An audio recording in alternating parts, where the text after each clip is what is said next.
Hey, thanks for joining us here on Polk Place. I'm Brian Lacey, and from the Polk History Center's Genealogical Library, her name is Shannon Graham. She's the research and genealogy historian for the Polk History Center. First time on the show. Yes, excited to be here. Yeah, me too. Yeah. Unfortunately, I'm legally obligated to be here. Yes. You're But just I'm a guest. voluntarily here. Exactly. Very excited. You get to leave. I got to do this for the rest of the day. Yes, yes. So I have a problem with this genealogical tag. Okay. I've been there several times, and I've yet to see the first genie.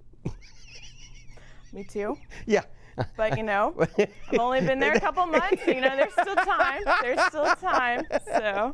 So I understand. Still got that new employee smell. You know, yeah. It's like new car smell. Fantastic. Yeah. Oh, So yeah. what's the background? Where'd you come from? So I grew up in Arkansas, actually born and raised. My entire family's from Arkansas, Central. We're from Little Rock. And then I stayed in the same place my whole life, always the same house, the whole shebang.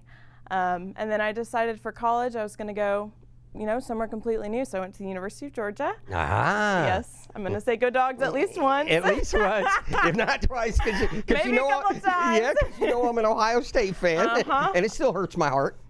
You blame it on our kicker. Yeah, so University of Georgia. Yeah, so I went there, got my undergrad in history, and then got a master's in historic preservation. Yeah. And then, you know, for my jobs, I was open to moving anywhere. And so this job came up. I was super excited, really interested in, you know, the different tasks that we were supposed to be doing. And so, yeah, lucky to get the job and moved down here. I had never been to Lakeland before. Yeah. Never been to Bartow, never really Central Florida. So, yeah, it's been amazing. Talk to me a little bit. I mean, the actual History Center itself, you walk into it and you're going, wow, this is my office. Impressive. Yeah. And I like... For a first gig, that you scored, didn't you? No, I mean, I walked in, you know, you see all the tile and you see the stenciling and you see the big dome, and it's really breathtaking. Yeah. The architecture alone is really amazing. So, yeah, I love being there. The library and the relationship with the library and the museum is really unique. I hadn't actually seen a position that I kind of dealt with both. So I was really excited when some of the tasks were museum focused, and then you also have the whole library aspect too, which has been really cool. So for those that are new, just like you, talk to a little bit about some of the things that you guys do and you can help them with. Yeah, so the Genealogy Library has a lot of resources, and the really cool thing about it is we have resources for kind of all over the country. So we obviously have a lot of Polk County stuff. We've got city directories, yearbooks, newspaper clippings, the whole thing. But we also have a lot of history about the southeastern states. So if you've got family members, you know, maybe you're new to Lakeland, you're new to the area, which I know a lot of our new citizens, you know, they haven't been here before. So if you've got relatives that are from out of the state, you have the ability to kind of make those connections between the in, the out of the state for your ancestors. So that's really cool. For those that are new, we are happy to help. We've got Ancestry for free and Family Search. So me and my coworker Elizabeth, she's our archival specialist, more than happy to walk you through, sit you down, you know, here's some of the basic things that you can start off with, and then give you advice as you're taking those next steps to kind of put that story together. Typically when they do the family searches, if they don't have that at home, how does it work when you're within the library? Yeah, so we're a Family Search affiliate library. So all you have to do is create a free account, completely free. And Family Search you can access from home, but because we're an affiliate library, we have more access to, it's like millions of records that you're not going to be able to see at home. So you just come in and we've got computers available for you. So you just log in on your free account and it'll open up some more of those records for you.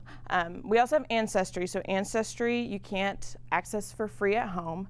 But if you log in through our library profile on our public computers, like for Family Search, you're able to access those as well. Let's talk a little bit about other resources available within the library. Yeah, so aside from our computers, we have a lot of physical materials that the public can access. Some of those would include, we have a lot of local newspapers that are on microfilm, and we have microfilm machines so you're able to scan those, look through those. We've got city directories, we've got cemetery records, we do have maps.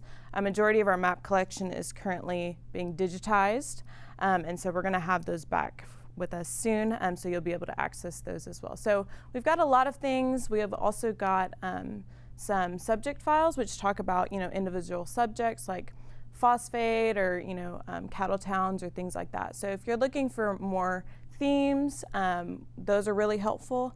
And then also if you've got families, we do have family files as well. So if you're looking for a specific family, or you're wondering if, maybe someone had done research for your family before you had been to the library, we might have that on file as well.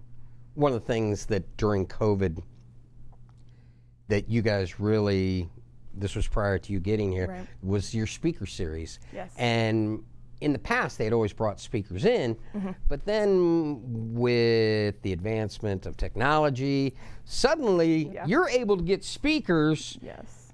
that wouldn't normally come to Polk County. So in continuing that tradition, let's talk a little bit about the speaker series, if you would. So the speaker series is actually one of my favorite things that we put on. I think it's a really cool program, and it really draws in individuals from all around the country. So like you were saying, with that new technology, we do a hybrid program January through October at 10 a.m. And so you have the ability to come into the History Center, or you can join via Zoom. And so what that's allowed us to do is we can have speakers from all over the country. We do have a lot of patrons also from all over the country. For one of our last speaker series, last couple of months, I had a lady call me from Arizona, and she was asking about it. And that's 3 hours behind. Yes. And yeah, so, got to get up early in the morning. I was commending her because I'm like, I know you're up early and you've committed to it. So yeah, no, it's been great. For January 27th, we're going to kick off our speaker series for this upcoming year. And we're going to have Megan Young come, and she's going to talk about kind of common mistakes that people make when they're doing, starting off their genealogy research, and or they've been, doing genealogy research for a long time, and some of those things that, kind of make you rethink how you're approaching your research. So it's going to be really exciting, and I think it's going to be a good way to kick off the year, just because it'll kind of, touch on things that both beginners and advanced researchers can kind of learn from. So. As Jamie was in here before, she mentioned something about the brick wall. And like, what's the brick wall? Yeah, so the brick wall is when you have been researching and researching and researching, and you just cannot find the answer. Maybe you can't figure out where your ancestor lived or who they were related to.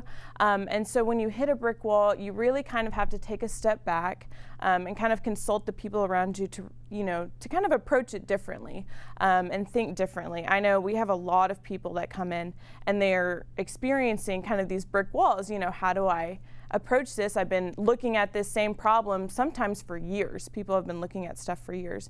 And so we can all come together and say, hey, have you tried this, or have you, looked at this resource that maybe they didn't know about? And so the great thing about the speaker series is, yes, it's informational from the aspect that there's a presenter, but also it's very community focused. And so you have a lot of people in there that know a lot about research, and they can help the people that, maybe are new or again have those brick walls. So yeah, it's fantastic. Well, we're out of time, so you know what that means, right? That means you got to come back. You got to come back. All right? No, I would love that. You did a great job. And then when we get a little bit more of the speaker series within in concrete and find out who they are, you can tell us all about it and other cool things that are going on. All right? Yes, sounds great. All right. Thanks for coming in. Thanks for having me. The Polk County Historical and Genealogical Library is a non-circulatory Polk County library, meaning visitors can utilize the books on the shelves, but they cannot be checked out and they cannot leave the building. Now, items in their special collections and or archives can be accessed with the help of staff. They are located on the second floor of the Polk History Center. It's one of the largest facilities of its type in the area, with 40,000 items in the collection. Now located at 100 East Main Street in Bartow, the History Center is open 9 to 5, Tuesday through Saturday. If you need more information about exhibits, events, anything, you can check them out on the web, polkhistorycenter.org, or give them a call, 863-534-4604. If you enjoyed that episode of Polk Place, I invite you to like, share, and subscribe to the channel, and even check out the next one.